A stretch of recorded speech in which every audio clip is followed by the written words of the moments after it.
River woman pleads not guilty to stealing more than $120,000 from the elderly woman she was paid to care for. It was a story we brought you first at noon, and new at 5:30, we're hearing from the suspect as she tries to explain what happened to the money.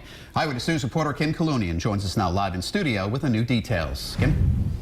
Mike Kelly, we spoke with a woman accused of stealing outside of court. She says she didn't use the money for herself, but instead spent it all on her client.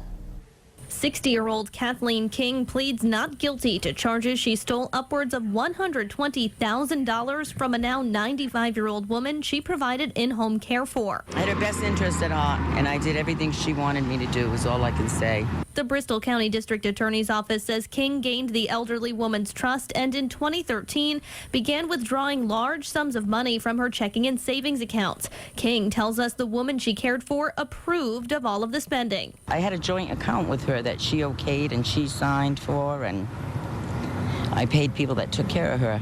In addition to paying for her client's care, King says she used the checking account to buy the woman whatever she asked for. For whatever she wanted, whatever she told me to do, whatever we needed to live on, to pay the people, to buy a coffin for a cat that cost $400, that sat, on a table, and things that you'd never believe.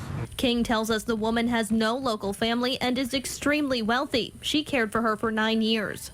I gave her my heart and my soul and everything else. Outside of court, Bristol County District Attorney Thomas Quinn says they have evidence King did not spend the money on her client and instead used it all for herself. The more vulnerable the individual, the more isolated, and obviously the more money's involved, this makes it more egregious.